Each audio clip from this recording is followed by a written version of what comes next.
Hi use, ఇప్పుడు బీరకాయ పచ్చడి తయారు చేస్తున్నాం మనం. సో అది తయారు చేయాలంటే దానికి కావాల్సిన ఇంగ్రీడియంట్స్ ప్రాసెస్ చూద్దాం.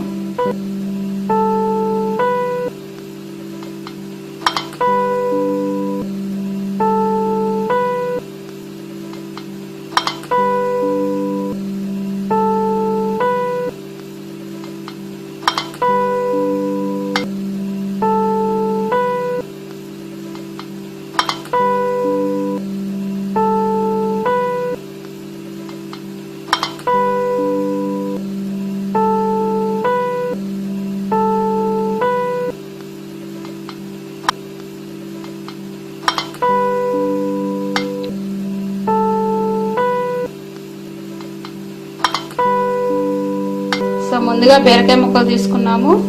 ఈ బీరకాయ ముక్కల్ని ఒక గిన్నెలో వేసుకుంటున్నాం. బీరకాయ ముక్కల్ని ఒక గిన్నెలో వేసుకున్నాం మనవి వేపడానికి. అలాగే టమాటాలు, పచ్చిమిర్చిని కట్ చేసుకున్నాం మనము. ఈ పచ్చిమిర్చి ఆయిల్లో వేపేటప్పుడు పేలుతా ఉంటాయి కట్ చేయకపోతే, అందుకని ఈ విధంగా మధ్యలో కొంచెం ఘాటు పెట్టుకున్నాము.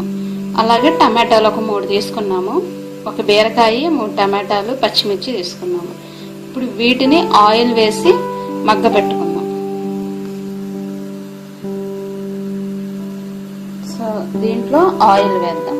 ఆయిల్ వేసుకుని లైట్గా కొద్దిగా వేసుకుంటాము. ఒక 2 టేబుల్ స్పూన్స్ ఆఫ్ ఆయిల్ వేసుకుని దీన్ని ఆయిల్లో మగ్గ పెడదాం.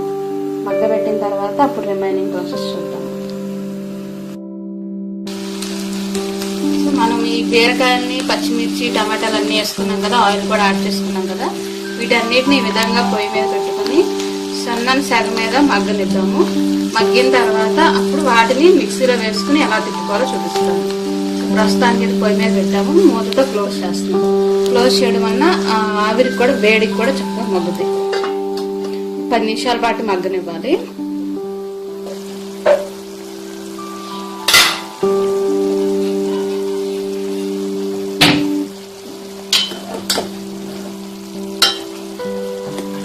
సో ఇప్పుడు బీరకాయలో ఉన్న వాటర్ అంతా బయటకు వస్తుంది.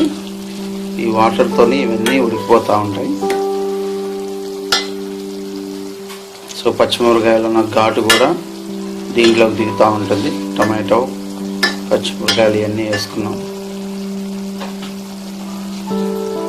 చక్కగా కలర్ఫుల్గా ఉంది. Red, green.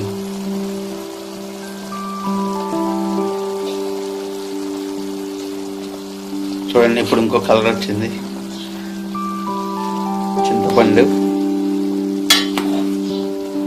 సో పచ్చళ్ళలోకి చింతపండు అంటే జనరల్గా టేస్ట్ ఎన్హాన్స్ అవుతుంది.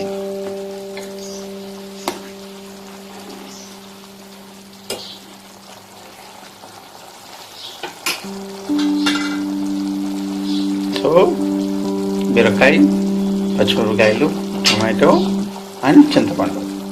సో ఉడకబెట్టుకుంటున్నాం. మళ్ళీ మూత పెట్టుకుని కొంచెంసేపు చూద్దాం.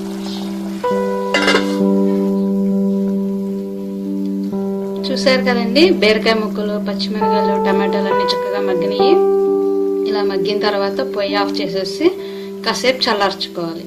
వేడిది మిక్సీలో తిప్పుకోకూడదు కాబట్టి చల్లార్చిన తర్వాత మనం మిక్స్ చేసి చూపిద్దాం ఎలా పచ్చడి తయారవుతుంది అనేది. బీరకాయ ముక్కలు, పచ్చిమిరకాయలు, టమాటాలు, చింతపండు వీటితో పాటుగా మనం మరికొన్ని ఇంగ్రీడియంట్స్ని యాడ్ చేస్తున్నాము పచ్చడికి.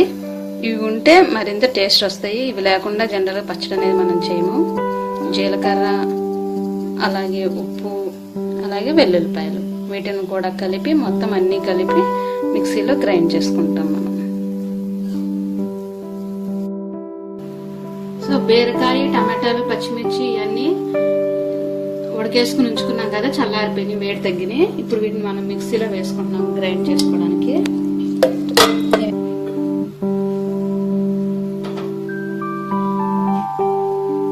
వాటితో పాటు ఈ ఉప్పు, అలాగే వెల్లుల్లిపాయ మరియు జీలకర్ర వీటిని కూడా మిక్సీలో వేసేసుకుంటాం.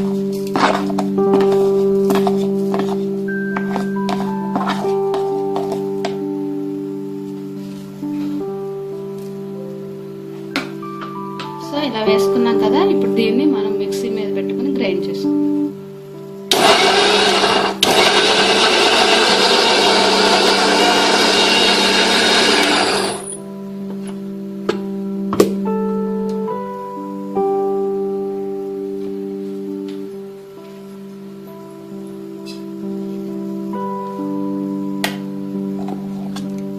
చట్నీ ఇలా చక్కగా గ్రైండ్ అయిపోయింది, మెత్తగా అయిపోయింది. దీనికి తాలింపు కావాలనుకున్న వాళ్ళు పెట్టుకోవచ్చు. మనం ఆల్రెడీ ఆయిల్లోనే వేసుకుని వేపుకున్నాం కాబట్టి తాలింపు పెట్టకపోయినా టేస్ట్గానే ఉంటుంది. సో బీరకాయ పచ్చడి తయారైపోయింది. సో టేస్టీ బీరకాయ చట్నీ తయారైపోయింది. ఈ వీడియో మీకు నచ్చినట్లయితే మీ ఫ్రెండ్స్ కి, మీ ఫ్యామిలీ మెంబర్స్ కి అందరికి తప్పకుండా షేర్ చేయండి. అలాగే సబ్స్క్రైబ్ చేయడం మర్చిపోవద్దు. Thank you for watching this video.